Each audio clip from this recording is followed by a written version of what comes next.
Hentikan spekulasi, hapuskan berita yang tidak pasti. Tak pasti, jangan kongsi. Assalamualaikum dan salam sejahtera. Anda bersama saya Nadine Nordin dalam Pastikan Sahih edisi Isnin 17 Mei 2021. Untuk mendapatkan berita yang benar, tepat dan sahih, anda boleh ikuti media sosial rasmi kami seperti di Facebook, Instagram, Twitter dan juga YouTube dengan carian Berita RTM. Sudahkah anda mendaftar vaksin COVID-19?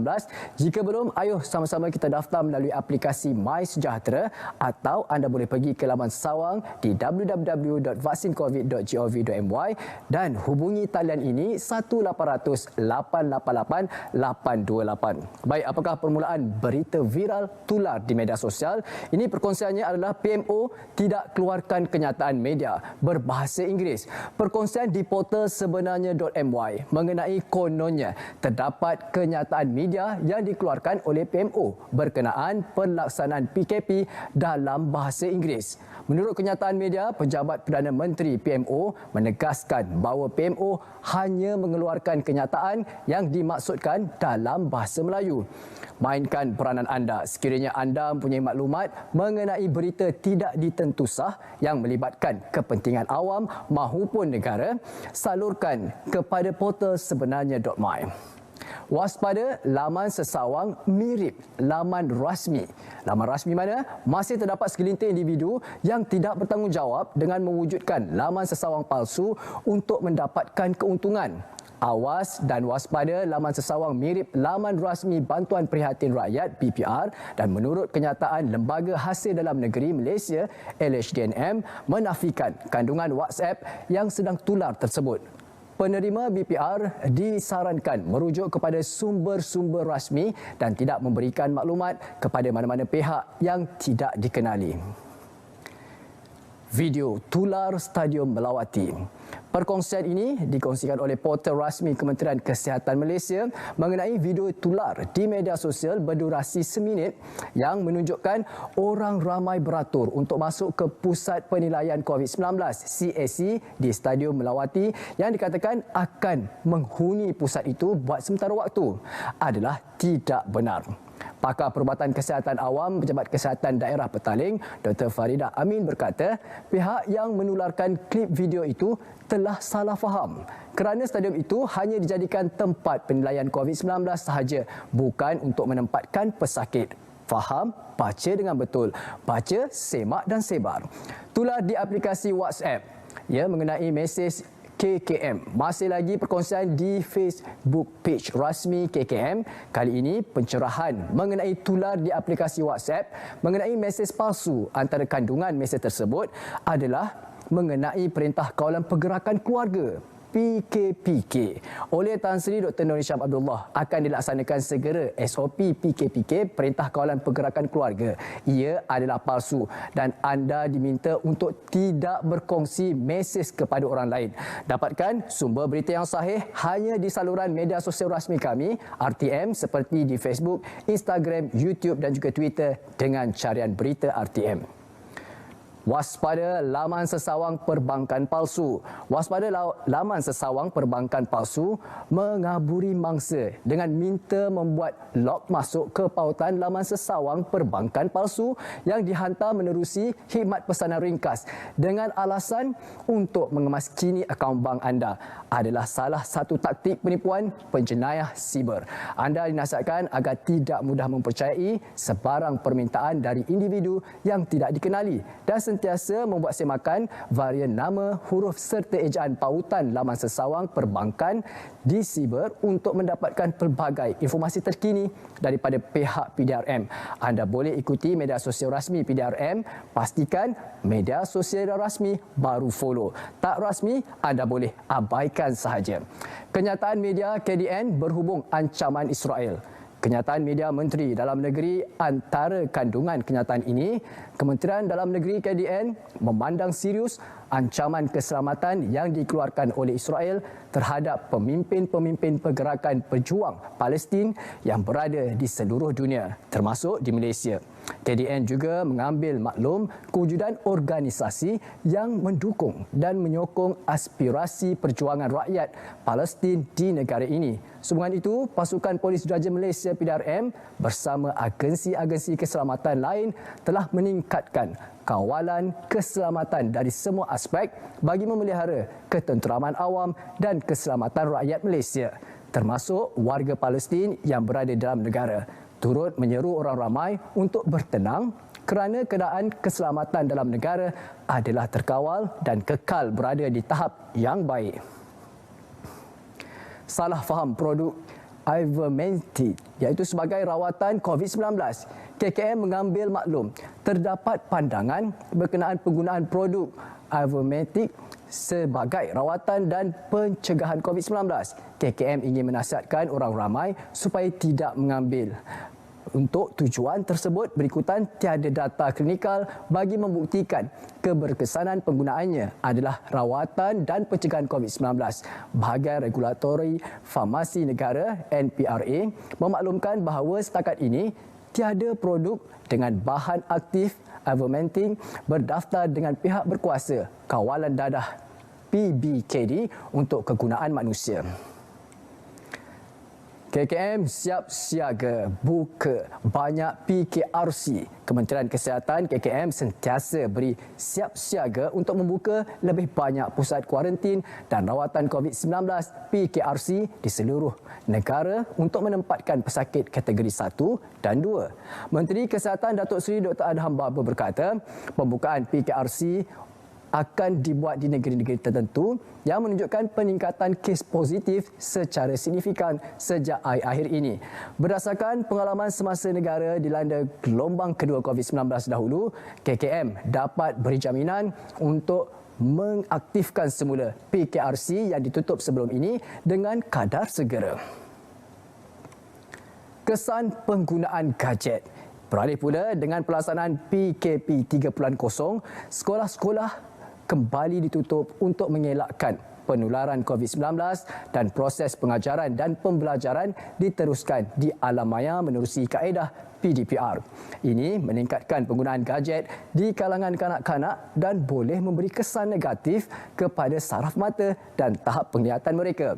Oleh itu, awasi tempoh penggunaan gadget anak-anak anda dan lakukan senaman mata untuk mengekalkan kesihatan mata. Pesanan ini juga boleh diguna pakai golongan dewasa yang kerap menghabiskan masa dengan gadget. Anda mengingati amalan mulia. Dan infografik kenyataan media Menteri Kanan Pertahanan mengenai Perintah Kawalan Pergerakan PKP, Perintah Kawalan Pergerakan Bersyarat. Seperti anda dapat saksikan, PKPB dan Perintah Kawalan Pergerakan Pemulihan PKPP 16 Mei 2021. Apa yang dapat kita saksikan di sini, jika dapat kita saksikan di kaca TV sekarang ini adalah PKPD Wilman Condominium, Genting View Resort dan Apartmen Mawar, Genting Highland, Bentong Pahang ditamatkan pada 16 Mei 2021 pada hari semalam. PKPD Ulu Lepa, Bukim Gali Rauk Pahang dilaksanakan bermula 18 hingga 31 Mei 2021. Manakala PKPD Bandar Darul Aman dan Lubuk Kawah Jitra Kedah dilaksanakan bermula 18 hingga 31 Mei 2021. Hentikan spekulasi, hapuskan berita yang tidak pasti. Tak pasti, jangan kongsi. Lindung diri, lindung semua. Terima kasih kerana masih lagi setia bersama kami dalam Pastikan Sahih. Seterusnya, perkongsian kami bawakan adalah 8,573,873 ujian saringan telah dilakukan. Sebanyak 8,573,873 ujian saringan COVID-19 telah dilakukan sejak 1 Januari lalu sehingga 13 Mei 2021. Ketua Pengarah Kesihatan Tan Sri Dr. Nur Hisham Abdullah memaklumkan ia merangkumi 4,747,837 ujian RT-PCR dan 3,826,036 ujian rapid test kit antigen RT-KAG termasuk saringan Pertubuhan Keselamatan Sosial PEKESO dan bukan PEKESO. Terdapat peningkatan jumlah saringan yang telah dijalankan berbanding bulan sebelumnya, iaitu iaitu sebanyak 369,456 sampel, peningkatan iaitu 23.6%. Kontena khas tambahan simpanan mayat mangsa COVID-19. Jabatan Perubatan Forensik Hospital Sungai Buloh terpaksa menyediakan kontena khas sebagai tambahan tempat penyimpanan jenazah atau mayat mangsa pandemik berkenaan. Kementerian Kesihatan Malaysia KKM menerusi hantaran di Twitter memaklumkan 6 lagi kematian dilaporkan di hospital berkenaan pada semalam. Dan menurut kenyataan itu, lebih 80% kematian akibat jangkitan COVID-19 di negara ini adalah daripada golongan berusia dan mengidap lebih satu penyakit kronik atau komorbiditi. Pada semalam, kejumlah 3,780 kes COVID-19 dengan 36 kematian direkodkan, manakala kes sembuh pula adalah 3,990. Plaza Tol Gombak lengang. Di Plaza Tol Gombak tidak seperti pada musim perayaan lalu. Lokasi ini kebiasaannya sesak digunakan warga kota untuk pulang ke ibu negara. Bagaimanapun, laluan utama dari pantai timur ini agak lengang. Tinjauan mendapati kebanyakan kenderaan merentas negeri atas urusan kerja atau perniagaan. Segala bukti sama ada menerusi MySejahtera jika ada janji temu vaksinasi termasuk surat kebenaran rentas negeri dan daerah yang disahkan diperlukan. Setakat ini, 18 kompaun telah dikeluarkan secara keseluruhan ketika penguatkuasaan Perintah Kawalan Pergerakan 3.0 di sekatan Jalan Raya Tol Gombak. Tahniah buat rakyat Malaysia, kita sama-sama berdisiplin dan patuhi SOP demi kemaslahatan kita bersama. 11 pengguna jalan raya di kompaun di Kedah, 11 pengguna jalan raya di kompaun Kuala Lesong, Kuala Ketil dikenakan kompaun RM5,000 setiap seorang selepas merentas daerah tanpa kebenaran. Ketua Polis Daerah Balim berkata tindakan dikenakan dalam sekatan jalan raya SJR bergerak ops khas rentas yang bermula petang Sabtu dan berakhir 16 Mei. Superintendent Samsudin berkata tindakan terhadap kesemua individu berusia antara 19 hingga 40 tahun dibuat mengikut perkara 16 Peraturan-Peraturan dan Pencegahan Pengawalan Penyakit Berjangkit 2021. Sekiranya kompaun dibayar dalam tempoh 7 hari, potongan 50% daripada jumlah yang dikenakan. Larangan ziarah raya. Hampir 2,000 rumah diperiksa Polis Melaka pada Hari Raya pertama dan kedua bagi memastikan penduduk tidak melakukan ziarah raya. Tiada sebarang kompaun dikeluarkan. Bulan 5 sebanyak 1,021 buah, 14 hari bulan 5 840 buah, tetapi sepanjang pemantauan dibuat tidak ada sebarang kompaun dikeluarkan.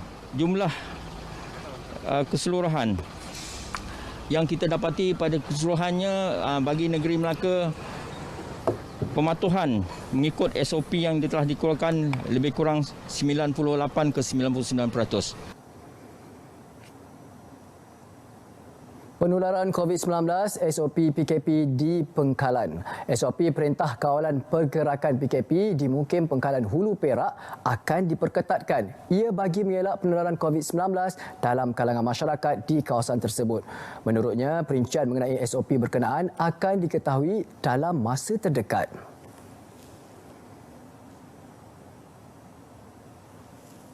Kita akan memperketatkan SOP bagi PKP daerah Pengkalan Hulu. Daerah Pengkalan Hulu ada beberapa SOP nanti kita DO akan keluarkanlah. Perkara-perkara yang terpaksa kita perketatkan untuk mengelakkan daripada orang bebas untuk keluar. Dia ni sempadan Kedah ni. Sempadan Kedah bermakna SOP untuk SJR. Sempadan ini barangkali kita kena perketatkan di mana yang patut supaya tidak berlaku orang keluar masuk daerah. Baik, seperti yang kita saksikan di media sosial kini, riuh mengenai berita-berita mengenai ancaman luar. Adakah ini benar atau propaganda untuk menakut-nakutkan rakyat Malaysia yang memberikan sokongan padu terhadap penindasan Israel terhadap rakyat Palestin? Ayuh, sekarang ini kita bawakan bersama-sama dengan kami di Pasukan Saya di talian adalah kita jemput tetamu iaitu Dr. Nur Nirwandi Mat Nordin, iaitu Pensyarah Kanan Pusat Pengajian Perang Saraf Media dan Informasi UiTM. Assalamualaikum, Doktor. Waalaikumsalam warahmatullahi wabarakatuh. Selamat Hari Raya. Sempat lagi kita ni Raya kelima, Doktor. Selamat Raya. Maaf batin. Baik, Doktor. Ini dia untuk tajuk kita pada hari ini. Adakah benar ancaman siber ini? Terdapat ancaman siber daripada pihak tertentu dari Israel. Adakah ancaman tersebut benar atau sekadar ancaman psikologi sahaja? Memandangkan Cybertroopers Malaysia begitu aktif menyerang laman sesawang dan media sosial pihak strategik Israel. Pertama kalinya ini merupakan satu berita yang sebenarnya mengujakan rakyat Malaysia. Ia mengujakan rakyat Malaysia kerana dalam satu konteks sebenarnya kita membicarakan tentang ancaman keselamatan siber yang berlaku terhadap negara kita. Ia merupakan sebenarnya satu pengiktirafan kepada kejayaan rakyat Malaysia, khususnya umat Islam, dalam menggunakan media sosial dalam cara yang terbaik untuk memberikan satu tekanan psikologi ataupun satu tekanan melalui media sosial untuk mengutuk kekejaman rejim tentera Israel yang menyerang Gaza baru-baru ini. Dan pengiktirafan itu tentunya membuka mata bagaimana sebenarnya kebersamaan dalam media sosial mampu untuk membawa perubahan dalam bentuk pemikiran masyarakat dalam negara kita, malahan masyarakat dunia. Sehingga kita lihat perkataan-perkataan seperti koyak diiktiraf dan sebagaimana respon daripada IDF itu sendiri, Israel Defense Force itu sendiri telah mengiktiraf secara tidak langsung walaupun mengatakan bahawa seluruh Malaysia ini tidak mempunyai kepakaran dan tidak memberikan tekanan kepada mereka. Tetapi pengiktirafan secara tidak langsung jelas membuktikan bahawa suara umat Islam rakyat Malaysia dan rakyat Malaysia secara khusus dan secara amnya mampu untuk melakukan satu perubahan. Dan apabila ini berlaku, pengiktirafan ini berlaku dan suara rakyat Malaysia didengari dalam media sosial, posting, komen, like dan perkongsian malahan tekanan-tekanan terhadap kejaman Israel itu berjaya dilakukan dengan agak sempurna dengan mendapat ramai bantuan daripada tentera-tentera drone Malaysia, daripada pengguna-pengguna cyber Malaysia, maka tentunya ia akan memberikan satu impak kepada negatif kepada imej Israel. Kerana kita harus maklum bahawa Israel memang terkenal dengan aktiviti-aktiviti psikologi perang saraf melalui diplomasi awam, melalui propaganda dan teknik-teknik psikologi yang berkesan untuk mengaburi mata masyarakat dunia dan menghalalkan perbuatan mereka di Palestin itu sendiri. Malahan mereka mempunyai tentera-tentera atau mereka mempunyai pasukan-pasukan yang bergerak secara khusus dalam elemen perang saraf untuk memberikan imej bahawa mereka sebenarnya yang ternaya dan mereka sebenarnya mempertahankan negara mereka. Dan jelas ini adalah satu fakta yang cuba diselewengkan. Maka apabila ini berlaku, tentu Israel akan mula melancarkan perang psikologi untuk mengurangkan tekanan-tekanan yang mereka terima di dalam media sosial, khususnya yang mula mendapat perhatian global. Dan Malaysia merupakan salah sebuah negara yang telah diiktiraf, yang telah berjaya memberikan tekanan ini kepada pihak Israel bahawa kita juga mampu untuk melakukan perubahan, mampu mencemuh dan mengeji perbuatan mereka yang tidak bertanggungjawab dan jelas menjalani umat Islam di Palestin. Dan dari segi sudut teknikalnya, sudut keselamatan cybernya, sudah tentu Israel mempunyai kepakaran untuk melakukan serangan-serangan cyber dan mempunyai kepakaran untuk melakukan aktiviti-aktiviti yang boleh mengganggu keselamatan negara, terutamanya pengguna media sosial. Tetapi pada masa sama, kita juga harus memberikan keyakinan dengan sistem pertahanan siber yang ada di negara kita. Kita mempunyai NACSA, National Cyber Security Agency, di bawah Majlis Kehormatan Negara, dan kita mempunyai National Security Cyber Drill yang berlaku hampir setiap tahun untuk melihat kemungkinan wujudnya aktiviti-aktiviti yang boleh mengganggu-gugat keselamatan siber negara. Jadi kepercayaan ini dan kebersamaan rakyat Malaysia dan disertakan dengan beberapa perkara-perkara yang boleh diberi perhatian, boleh memastikan bahawa sekiranya kali ini, sekiranya keselamatan itu bersiber itu berlaku ataupun ancaman siber itu berlaku, ia dapat ditangani dengan baik oleh agensi keselamatan dalam negara dan agensi keselamatan cyber negara dan dengan kefakaan masyarakat awam sendiri.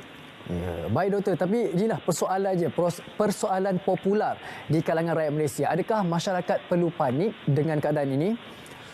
Dia sudah tentunya masyarakat harusnya menganggap ini sebagai satu perkara yang biasa yang berlaku dalam apa-apa konteks peperangan perang asimetri dan perang-perang dalam media sosial pada masa hari ini. Dan kita berhadapan dengan satu peperangan untuk memastikan supaya maruah umat Islam terus terbela di mata masyarakat dunia. Jadi apa yang bila berlakukan, masyarakat tidak perlu panik. Mereka harus terus memberikan support, mereka harus memberikan elemen-elemen propaganda putih, menunjukkan fakta pada dunia tentang kejikan Israel.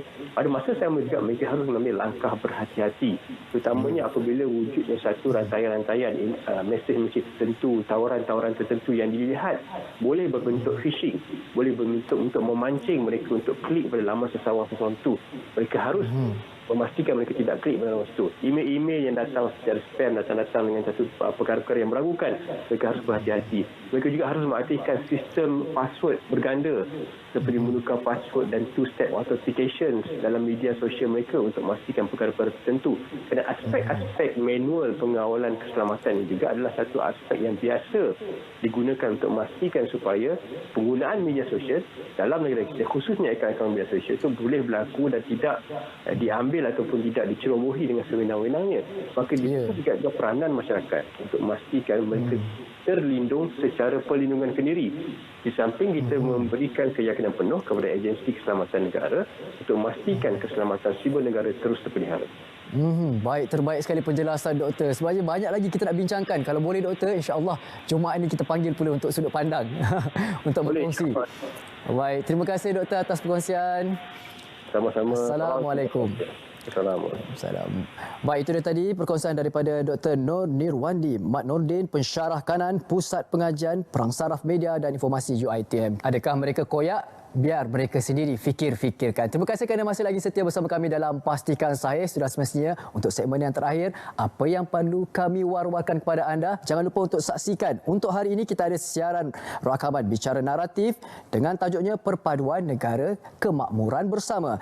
Bersama tetamu Profesor Madya Dr. Muhammad Mahadi Ismail, iaitu Jabatan Pengajian Kenegaraan dan Ketamadunan Fakulti Ekologi Manusia UPM. Iaitu pada malam ini 9 malam sudah semestinya disalurkan saluran berita RTM My Freeview 123, juga di saluran TV1. Untuk mudah, muat turun saja RTM Klik ke telefon pintar anda melalui Google Play atau App Store. Beralih pula perkongsian di Facebook page rasmi Agensi Anti Dadah Kebangsaan Malaysia. Jom sertai pertandingan berbalas pantun. Hadiah bernilai RM500 untuk dimenangi. Apa yang perlu anda lakukan? Mudah saja. Balas pantun secara kreatif dalam pantun yang diberikan. Muat naik video pantun anda dengan hashtag lebih baik cegah, hashtag raya tanpa dadah dan tag profil rasmi AADK. Like dan follow Facebook dan IG rasmi AADK. Baca terma dan syarat penuh dalam post di atas. Terima tarikh penyertaannya bermula pada 10 hingga 24 Mei 2021. Selamat mencuba. Dan perkongsian daripada Pejabat Pembangunan Wanita Negeri Sembilan. Salam sejahtera dan salam kemesraan. PPWN Negeri Sembilan dengan sukacitanya ingin menjemput anda semua untuk bersama-sama menonton dan meningkatkan pengetahuan menerusi program kemahiran penghasilan wire extension yang akan dibawakan secara langsung melalui Facebook Live Pejabat Pembangunan Wanita Negeri Sembilan. Hentikan spekulasi, hapuskan berita yang tidak pasti. Tak pasti, jangan kongsi. Sampai di sini saja saya dapat temani anda. InsyaAllah hari esok dan seterusnya akan bersama rakan tugas yang lain. Assalamualaikum dan salam Syawal 5.